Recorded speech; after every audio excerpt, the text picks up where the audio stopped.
जय मसीह की प्रिय विश्वासी भाई एवं बहन, प्रभु यीशु का धन्यवाद हो उसकी समस्त आशीषों के लिए, प्रभु यीशु की सामर्थ के लिए, जो प्रतिदिन हम में से हर एक को, जो उसकी बाट जोहते हैं, जो उससे प्यार करते हैं, जो उस पर विश्वास करते हैं, उसके पीछे चलते हैं, सब के लिए अपने बड़े अनुग्रह से उन्हें संभालता है, अपनी आशीषों में आगे बढ़ाता है। आज मैं शिक्षक के बारे में थोड़ी सी बात करना चाहता हूँ। परमेश्वर ने एक वरदान कलीसिया को दिया है, क्योंकि सारी दुनिया को दिया है कि उसने सिखाने के लिए शिक्षक का एक वरदान दिया है। वचन ये भी कहता है कि हे भाइयों, तुम में ज्यादा से ज्यादा शिक्षक ना बने। लिखा है हे भाइयों, तुम में से बहुत उपदेशक, इंग्लिश में लिखा है टीचर्स, हम कह सकते हैं शिक्षक न बने, क्योंकि जानते हो कि हम जो शिक्षक हैं वो उनका न्याय और ज्यादा कठोरता के साथ होगा। ऐसा नहीं कि एक आपको जॉब मिल गया, एक शौक मिल गया, आपका शौक पूरा हो गया, कुछ भी सिखाए जाएंगे। इसके साथ एक बड़ी गंभीर जिम्मेदारी है कि हम जो सिखाते हैं, क्या हम स्वयं उस पर चलते हैं। इसलिए शिक्षकों से दुगना हिसाब या न्याय उनका डबल किया जाएगा। क्योंकि जब कोई आम व्यक्ति, एक फॉलोवर, कोई गलती करता है तो वो केवल उसे ही प्रभावित करती है, या आसपास एक आध और को, या ज्यादा से ज्यादा उसके परिवार को। लेकिन जब कोई लीडर या शिक्षक गलती करता है, सही शिक्षा को गलत रूप में पेश कर सकता है, करता है, तो इससे पूरा समाज, पूरा देश करप्ट हो जाता है। इसलिए शिक्षक के काम में लगे हुए और लीडरशिप में लगे हुए सभी लोगों को चाहिए कि हम बहुत ज्यादा जिम्मेदारी के साथ, सावधानी के साथ और नम्रता के साथ हमें जो सिखाने के लिए दिया गया है वो सिखाएं। यदि आप परमेश्वर के वचन के शिक्षक हैं तो आपको दुगनी गंभीरता के साथ न सिर्फ सिखाना है, आप सिखाने वाले प्रोफेशनल नहीं हैं, आप उस शिक्षा पर सबसे पहले चलने वाले एक आदर्श भी हैं। दुनिया में हर शिक्षक को अपनी शिक्षा में आदर्श होना चाहिए। जो कुछ वो सिखा रहा है, सबसे पहला आदर्श उसी के जीवन से लोगों को दिखना चाहिए। इसलिए परमेश्वर का वचन अनेक स्थानों पर शिक्षा की बड़ी तारीफ करता है। शिक्षक की डांट की भी तारीफ की जाती है। सिखाने वालों को बड़ा ऊंचा ओहदा दिया गया है, लेकिन ये सारे शिक्षक उस दर्जे को प्राप्त नहीं करेंगे, क्योंकि अगर इन्होंने सच्चाई के साथ, आत्मा के साथ, परमेश्वर की ईमानदारी और भय के साथ सच्चाई को सच्चाई के रूप में नहीं सिखाया, मसाला लगाकर, मिला मिलाकर, इधर उधर से जोड़ करके अगर शिक्षाओं को सिखाया है, तो उन्होंने अपने नागरिकों को परमेश्वर की दृष्टि में बेहतर नागरिक नहीं बनाया है। इसलिए आज के दिन मैं कहना चाहता हूं कि हम परमेश्वर के शिक्षा के भी भंडारी हैं। We are the stewards of the teachings, the knowledge which God has put in our hearts. परमेश्वर ने जो ज्ञान हमारे हृदयों में डाला है कि हम दुनिया को सिखाएं, इसे हमें जिम्मेदारी के साथ, पूरी ईमानदारी के साथ, खराई के साथ, और जैसा परमेश्वर ने उस ज्ञान को प्रकाशित किया है उसी तरह हमको इसको सिखाना है। हम इसमें मिला नहीं सकते।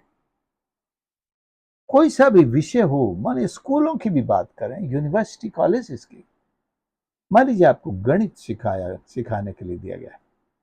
आप फार्मूले में सिर्फ उत्तर, सही उत्तर लाने के लिए फार्मूले को टेढ़ा मेढ़ा नहीं कर सकते। आप अगर बायोलॉजी सिखा रहे हैं, अगर इन ह्यूमन जो एनाटॉमी है वो सिखा रहे हैं, तो कहीं से भी काटो, कहीं से भी चीरो, कहीं से भी सिल दो, ऐसे आप किसी का इलाज नहीं कर सकते। हर चीज का अपना एक सिद्धांत है, एक नियम है, एक डिसिप्लिन है, और उसे सही तरीके से करना, तभी वो आशीष है, तभी वो सफलता है, और तभी वो किसी के लिए काम की चीज है। हर क्षेत्र में अपना एक सिद्धांत है, डिसिप्लिन है, उसकी सफलता की एक एबीसीडी है। हर काम को करने का एक अपना सूत्र है। उससे हटकर के बहुत से लोग शिक्षक हैं जो हटकर सिखा रहे हैं। आत्मिक क्षेत्र में कुछ भी सिखाया जा रहा है, सोसाइटी में, समाज में, सोशल लाइफ में कुछ भी सिखाया जा रहा है, नमूना कुछ भी पेश किया जा रहा है। तो हम क्या करेंगे?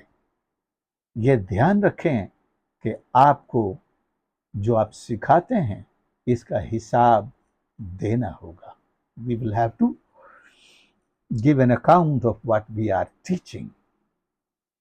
क्योंकि सबसे सरल तरीका यही है, क्या मैं जो सिखा रहा हूं स्वयं उस पर चल सकता हूं?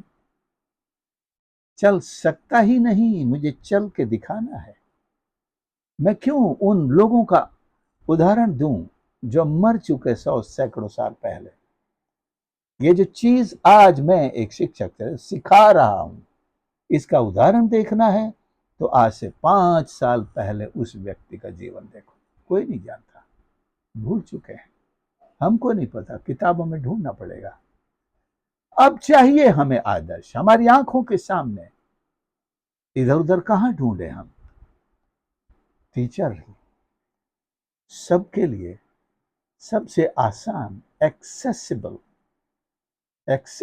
एंड एग्जाम्पल, सिखाने वाला ही स्वयं आसानी से उपलब्ध होने वाला एक नमूना है, एक आदर्श है। आपको और मुझको बनना है, चाहे हम स्कूल के टीचर हों, चाहे हम चर्च में बाइबल के टीचर हों, चाहे हम संडे स्कूल के टीचर हों, चाहे हम कॉलेज के टीचर हों, या ऐसे ही सोशल लीडर हों। सोशल लीडर्स भी तो आखिर लीड कर रहे हैं, वही तो लीडर होता है जो लीड करता है, तभी तो ये नाम पड़ा है लीडर, जिसके पीछे लोग सीखने के लिए चले आ रहे हैं। तो आज हम इस चीज को अपने जीवन में उतार लें कि मुझे परमेश्वर की इच्छा अनुसार एक टीचर बनना है। प्रभु यीशु को लोग क्यों गुरु कहते थे, रबाई कहते थे, मास्टर कहते थे, टीचर कहते थे? क्योंकि वो आया तो ईश्वर बन के था, लोगों का उद्धार करने आया था, लेकिन उन्होंने जो तरीका अपनाया वो शिक्षा देने का था। दुनिया का सबसे उत्तम गुरु, और जैसे मैंने कहा, शिक्षा का उत्तम आदर्श, उत्तम उदाहरण उसने स्वयं न सिर्फ अपने भाषण से, शब्दों से, वचनों से सिखाया, बल्कि उसका देखो कैसे चलना है, मुझको देखो।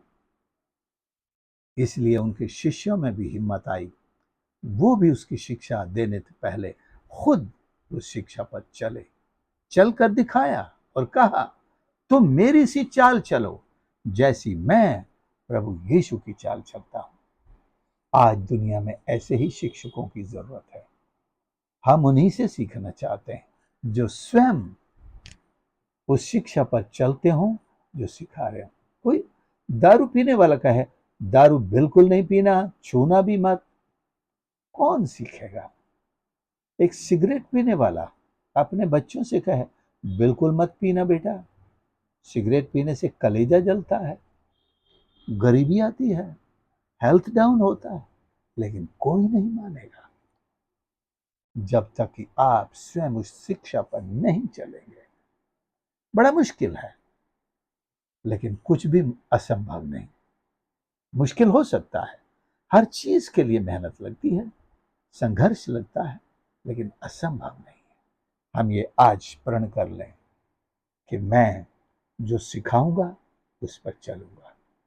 कम से कम अगर एक इंसान दुनिया में ऐसा खड़ा हो जाए, हिंदुस्तान में ऐसा खड़ा हो जाए, हमारे समाज में खड़ा हो जाए, हमारे घर में खड़ा हो जाए, ऐसे लोगों की संख्या बढ़ने लगेगी, पूरी दुनिया भर जाएगी ऐसे लोगों से।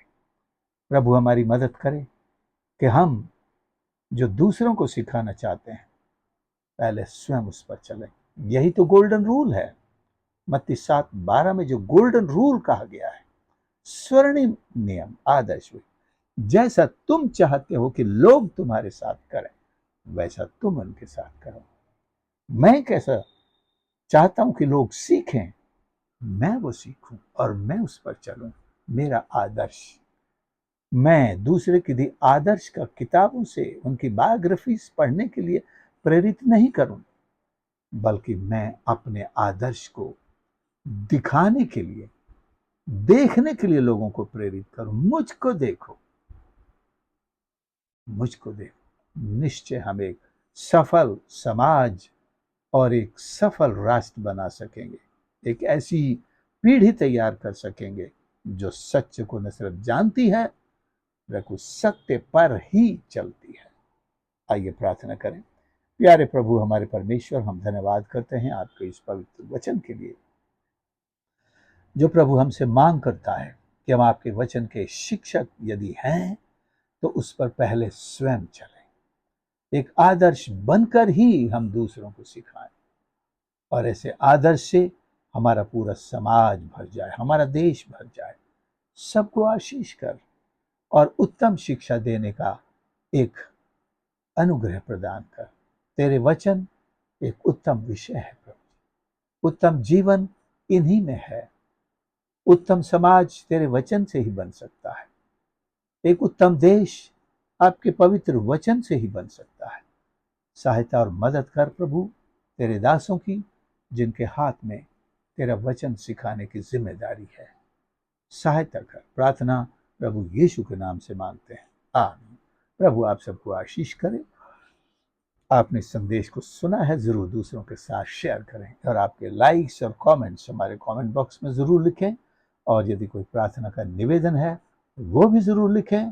प्रभु आप सबको आशीष करे। और यदि आप नए हैं तो प्लीज हमारे चैनल को सब्सक्राइब जरूर कर लें। God bless you.